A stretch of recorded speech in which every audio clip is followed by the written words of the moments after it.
Hi everyone, in just a second I'm going to be introducing author Katherine Center, and her book called How to Walk Away will be released today. I am posting this video today. I'm interviewing her a week or two before this day, but oh my gosh, I got an advance copy of this. It was so good. This is her sixth novel, and I don't know. I have so many amazing things to say to her about this book. And I'd like to get up and just give her a standing ovation. That's how much I loved it. So, everyone, here is Katherine.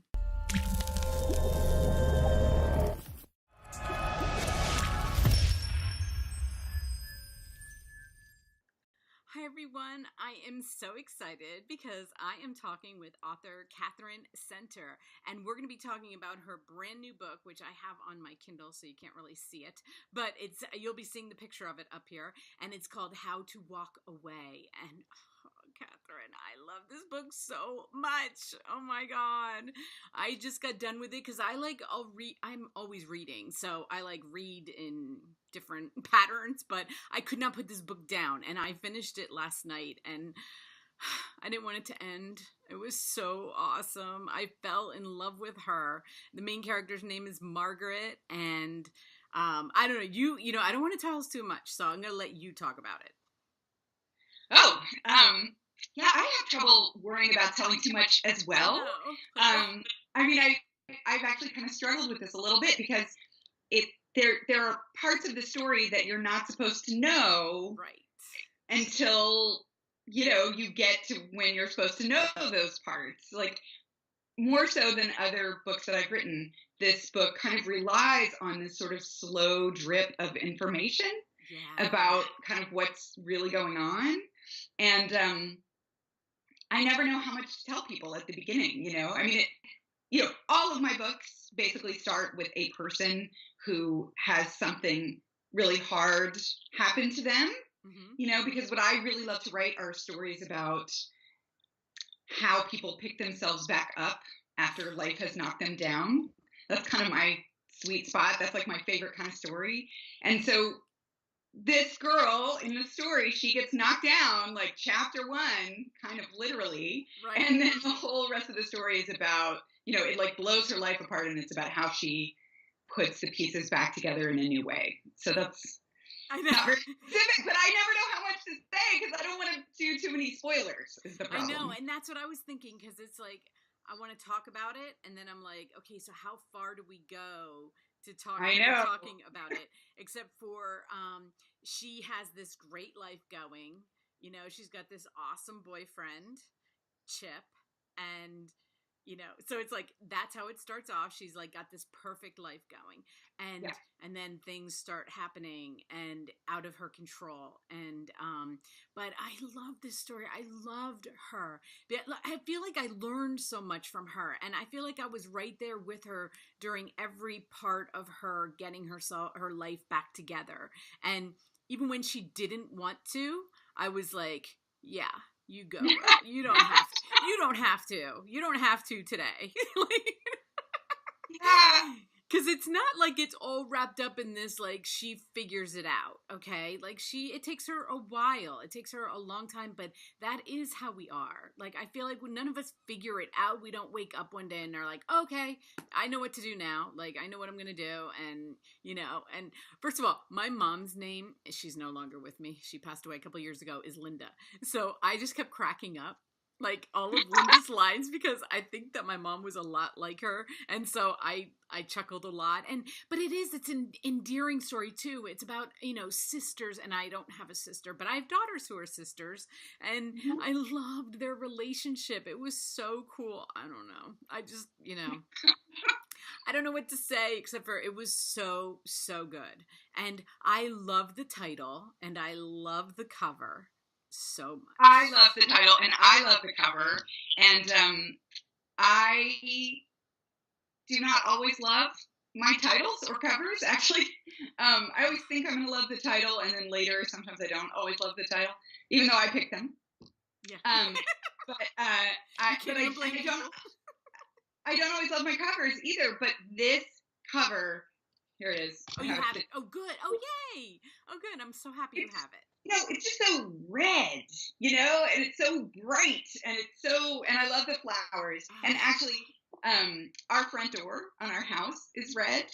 And last spring, I just decided, kind of totally randomly, that I was going to paint flowers on our front door. oh, This was before the book cover even happened. Like, there was no book cover at that right. time. Um, but I just thought, why not? What the heck? I had seen actually a video online of Maud Lewis, who's a Canadian folk art Hmm. painter, and it was kind of a little mini documentary about her life. And I just thought it was so inspiring because she just painted all over her house. She lived in this tiny little one-room house by the side of the road, and she just loved to paint so much that she did not confine it to things like canvases or pieces of paper. She painted on her walls, and she painted on her windows, and she painted everywhere. And I thought, that's awesome. Like, I could do that. How hard could that be? So I painted our front door. It was already red, but I put these big colorful flowers all over it. So the book cover actually pretty much matches our front door, which is cool. Well, I felt like this title just like there were so many parts in the book that the title fit. It wasn't just about like one thing. Like it just was about a lot of things in her life that Yeah. and I don't want to give away much, but when you read it, you will Well, understand. I think we can say that she's in an accident. Like, she has like a physical, you know, Disability. problem that she has to figure out, and a lot of the book takes place in the hospital as she's trying to deal with this, these physical parts of her life. Um, and yeah, it's the trick was to try and find a way to make it exciting and thrilling, even though she's kind of confined for a portion of the book. And Right. so the way that I tried to do that was to stay very close in sort of the interior of her psyche and her heart as she's facing all these hard things. Yeah. I did you have to do a lot of medical research? Yeah. Yeah.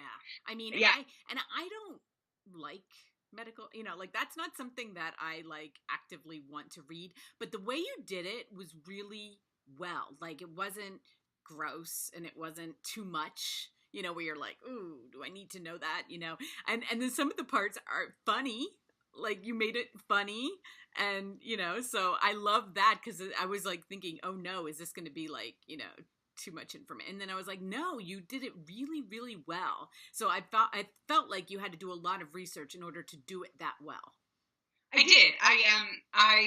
I did a ton of research, more than I've ever done for any other book, and um I made visits to physical therapy places, and I visited hospitals, and I interviewed doctors. And she gets some burns in the accident, and I went and spoke to a cosmetic surgeon about, like, how would you do the surgery, how would it work. And Right. there's a point in the book where she's learning all this new vocabulary, like weck blade and things like that, from her mom, who's sort of explaining to her everything that's going on.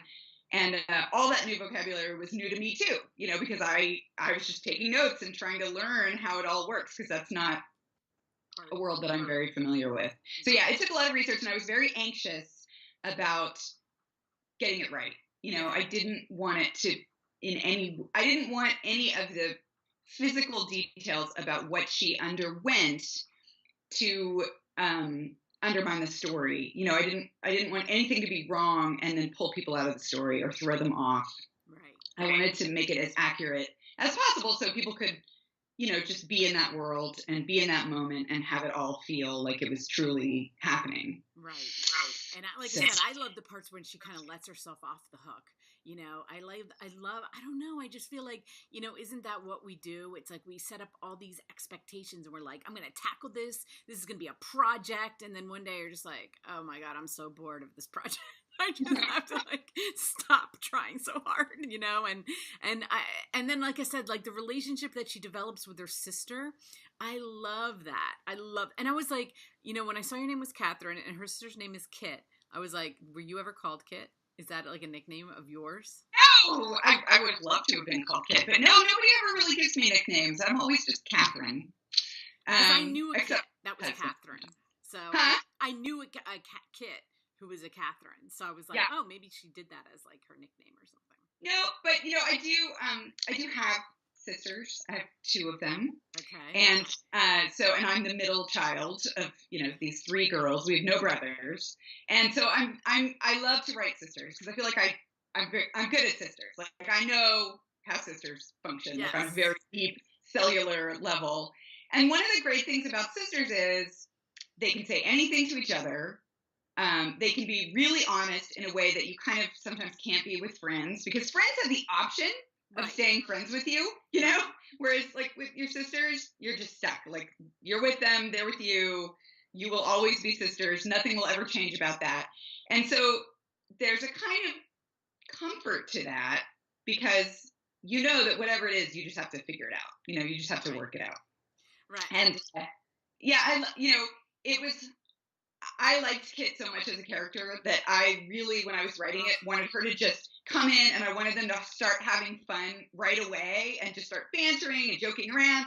And my editor, who's a genius, was saying, you can't, they can't be estranged for 3 years and Right. then boom, come back together and be all buddy buddy. Like you have to let them struggle with each other a little bit. And that was hard for me to do because I liked Kit so much and I just wanted to get to the fun part. But Yeah. we did eventually get to the fun part. We did. We did. And you know what I always think too is watching my daughters. Like I said, I have a brother, so I don't have sisters. But watching my daughters who are 4 years apart be sisters, what always amazes me is what they can say to each other. But if Yeah. I would have said it, like, I can't say what they say to each other. Like they'll be like, "Oh my god, your hair looks just horrible today," and I'm like, "Oh my gosh, if I said that, like they'd be like, oh my god, mom said my hair like." But to each other, like they can say like things. They can like Yeah. be totally Yeah. honest and not be offended. Yes. Like not. There's some truth telling that goes on with sisters that kind of just doesn't happen anywhere else. And that's something very special about a sisterly relationship. So yeah, that's one of the things that I liked about having the two of them together, is that, Maggie has all this stuff she's got to figure out, and it's hard stuff and it's overwhelming. And yet her sister just comes in and is like telling her the truth about her life. Like, you got to figure this out, and you got to think about this thing, and haven't you even thought about this? And why don't you take up knitting? And she can say those things in a way that a professional in the hospital or even their mom couldn't say, because it would just be Right. it wouldn't hit her the right way. Right. I felt like even at times the mom did say the same things. Like not exactly in the same, but in the same of trying to get her to be motivated and everything. She would try, and then she would be like, that she would leave, and then the sister, okay, this is what we're gonna do. This is how we're gonna do it. And it was like, okay, that she said it. Yeah. So, and she should also tell her to shut up and go away, and like I said, I can't talk to them like that, And what's really funny too, and I'm sure your mom probably experiences this with you guys, is that like if I try to call one of them and they don't pick up, and then I'll try to call the other one and they don't pick, I'm like, they're talking to each other, and they're both like, oh yeah, mom's calling, whatever, I'm like the third wheel out, like I'm like the out, like it's just so yeah. In my family, we're always just we're constantly calling each other, the two sisters and the mom, and frequently I'll be on the phone with my mom, and my other line will ring, and it'll be one of my sisters, and I'll be like, I will call her back in just a minute. And then 2 seconds later, my mom's other line rings, and it's the same sister. Like, she tried me, now she's trying mom, or vice versa. So yeah, there's a lot of phone conversations and connection that goes on in that way, which is nice. Yeah, and I have 4 sons. I have 2 daughters and 4 sons. And like the 3 of us like always like talk about the 4 boys. The boys are like, something's happening with them. We're like, and some of them are married and have children, and but we always, it's like, because there's only 3 of us and there's 4 of them, and it's like so there are times, but they like each other better. So that's good. That's okay. I want to read everybody this quote, and it does come near the end of the book, but no spoilers, because I don't do spoilers. But I love this quote so much, and you had so many good quotes. I mean, it was really hard for me to pick, but this one I thought just like summed it up for me, so that's why I picked it. It says, "You can't fix everything, not even close, but you can look for reasons to be grateful. More than that, you can work to create them." And I loved the last part of that. Like, you can work to create, like, because you can always say, oh, you can be grateful, look for things to be grateful for, right? I mean, everybody says that, but I love the last part of that. And how did you know, like, when you wrote that, were you like, oh my God, I am such a genius. Look at that girl. No, that's probably not how that took out. But yeah, I'm a worrier from a long line of worriers, just as a person, and it's very easy for me to pick up on like threats on the horizon or things that I need to focus on and fix, problems out there. And motherhood increased that for me quite a bit, because you're in charge of keeping these little people alive, right? And so you just constantly have to be sort of scanning the distance to see any sort of trouble that might be coming your way. And as my kids started to get older, there was a moment when I realized that I had gotten so good at that, so good at just sort of constantly scanning for trouble, that I felt like I was starting to miss the good stuff that wasn't trouble because I didn't have to worry about it. You don't have to worry about good stuff. That's not something you have to fix.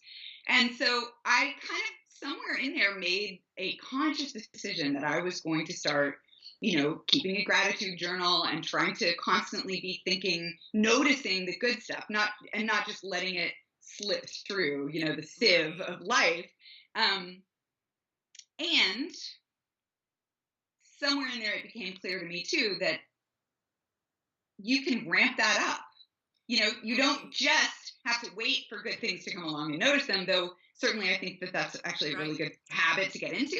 But yeah, you can make a choice to do stuff. I mean, I feel like that's kind of what going on vacation is all about in a lot of ways. Like, that in 6 months you're going to go to the beach, and then you look forward to it for 6 months, right? Yeah. and then you go, and it's fun, and then after it's over, you look back on it and think about how great it was. Like, I think that deliberately putting things in the path of your life that bring you joy and pleasure and happiness just sort of improves everything else. It just kind of raises the level of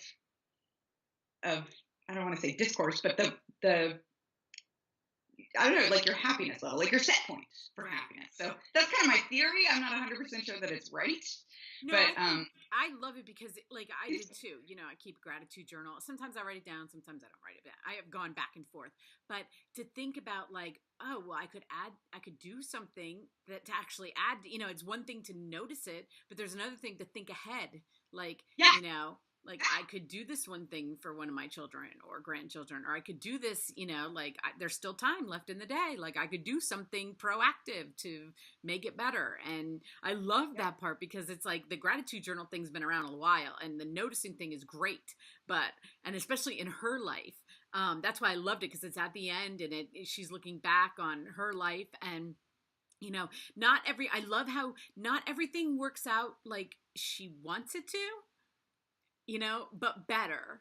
But it doesn't all look like she thought it was going to look, And I love that. I mean, because I'm a happy ending person, but I love that, when I got to it, I was like, it didn't look like I thought it was going to look like, but it still was a happy ending, because sometimes we think we know, like, what that end is supposed to look like, but it doesn't.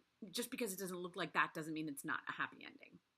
Right. Yeah. No, I think that's a really important thing that you learn as you get older, is that there are all kinds of happy endings, and you have to be kind of flexible on your definition of that, I think, in a lot of ways. Right. And I too am a happy endings person. I want them to be earned. I don't want them to just be tacked on at the end. But I just feel like life is hard, for everybody. We've all got struggles and worries and people we love who we can't be with, and hard things, and and so for me, as I've gotten older, I find that what I really want when I have like free time to read and curl up with a book is I don't find myself drawn towards books that are going to make me feel so depressed that I have to lie on the floor. No. I mean, I just had a better tolerance for that kind of thing when I was younger. Right. And the older I get, the more I'm just like, no, when I get to the end of a book, I want to feel inspired, Right. and I want to feel hopeful and I want to feel satisfied and I want to feel delighted. And those things are not easy to come by. I actually think it's harder to write an inspiring book, um, or a happy book than it is to write a Doom and book where gloom. everybody dies in the end. Yeah, Like, it's doom so and easy to kill everybody off. Like, it right. is easy to make people feel depressed. Right. We've got so much to work with, Right. in the world to make us all feel depressed. It's just very plentiful. I think it's much harder to write an authentic story that feels hopeful.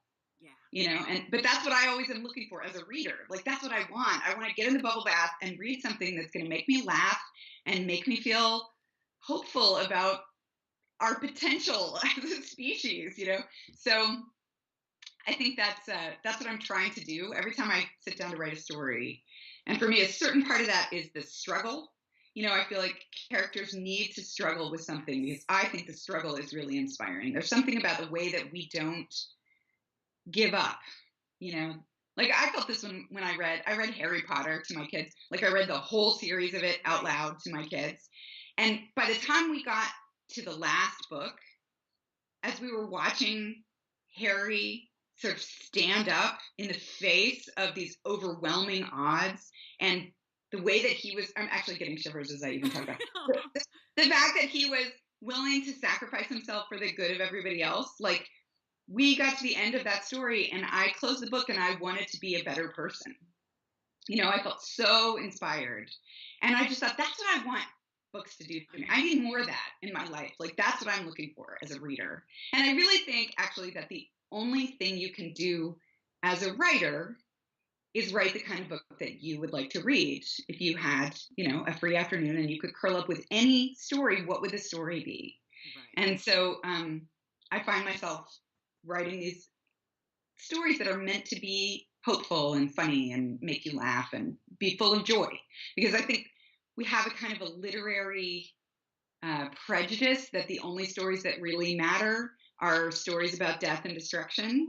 Right. And those stories do matter, but I think stories about joy also matter. Like, I think joy is a really important thing that sort of gets ignored Yeah. in our literary culture. So I'm trying to write about joy in an authentic way that is that's fun.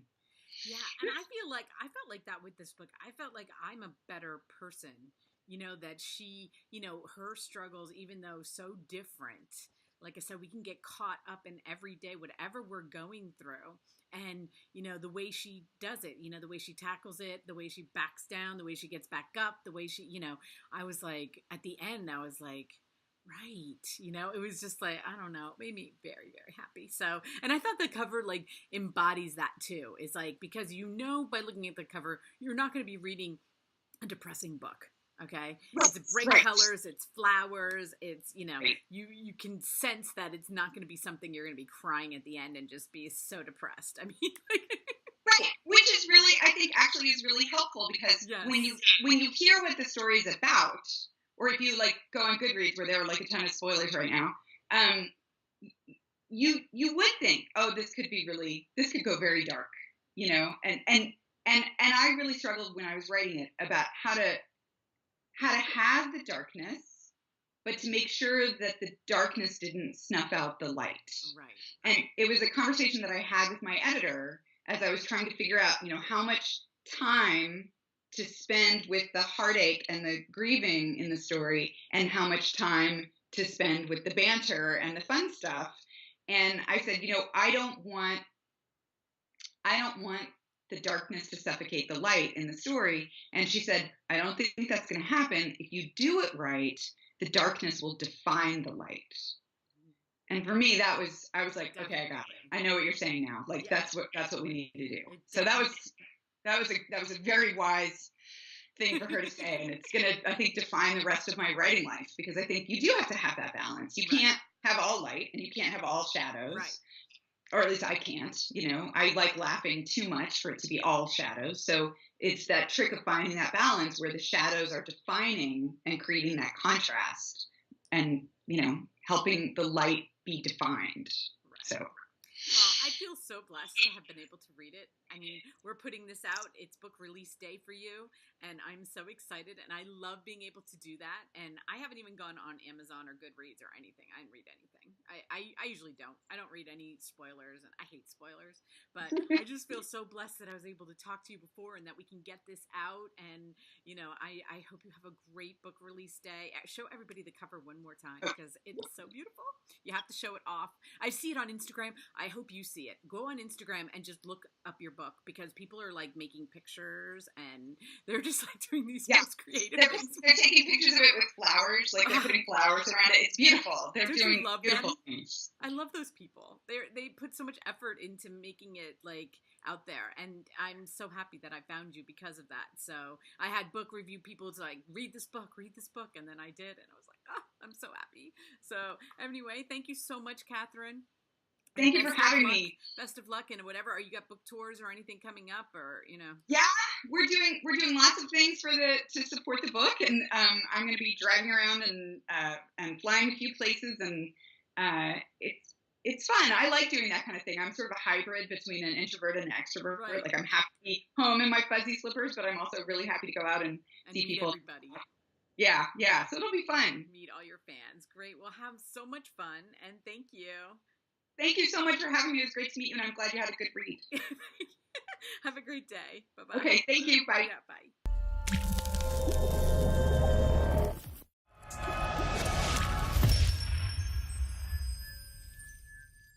Everyone for watching. If you're watching this, that means you watched our entire interview, and I just want to thank Catherine. That book was so good, and everybody, you're going to be able to go get it. I'm going to put all her links underneath here. You'll be able to go to Amazon today and buy it, and I can't tell you enough how great of a book it is. So I really hope you go and buy it. Thank you, Catherine, and thanks, everyone.